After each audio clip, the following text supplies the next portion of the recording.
Hey friends, you ready? Two thoughts, two lessons from what many say is the greatest short story ever told. It's about a dad. He had two sons. The younger son took his inheritance from his dad, didn't even wait till he died, just took it, ran off, headed out to just party and live it up, and had a great old time and blew through the money and found himself at rock bottom, just penniless and broken, nothing left. So he decides to crawl back home to his dad and grovel on his knees and hope that maybe somehow he can live in the doghouse or something. And when he gets back home, his dad totally surprises him and says, "Welcome home, son. I'm so glad you're back. You were lost. Now you're found."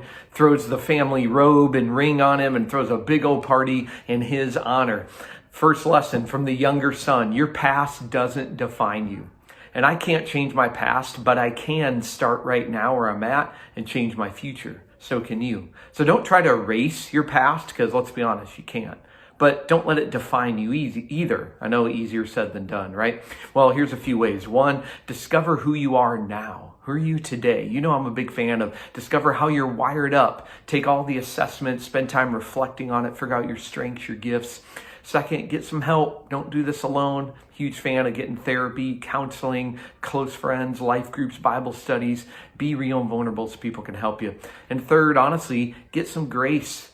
The dad in the story, by the way, that's a story that Jesus told. The dad's meant to represent God. So he will take you in, will take you back home, no matter your past. So once you find acceptance from him, it's easier to find anywhere else.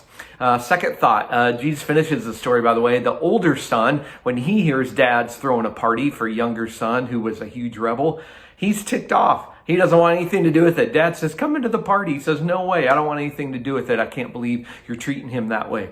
Here's our lesson from him. Listen, we got to trade in our judgmentalism for compassion. You're not the grace police. The dad, God, gets to decide what he wants to do with his grace. And, part of what Jesus is doing in that story is helping us see that none of us deserve it. So we have a level playing field, and I don't need to compare myself to others. So the more that I get and understand my own brokenness, the more compassion I can have on other people. So how do we do that? Stop being a bouncer and deciding who's allowed into your life and who gets grace and who doesn't. Start being an usher. Usher people in. Invite them to the party like the dad did. Forgive people where it's needed and ask forgiveness where needed. And I'm going to challenge you to pray for them. Pray for the people who you never want to pray for. And no, don't pray that terrible things happen in their life. Pray that good things happen in their life. Let God change your heart in that. Let's learn from these two sons.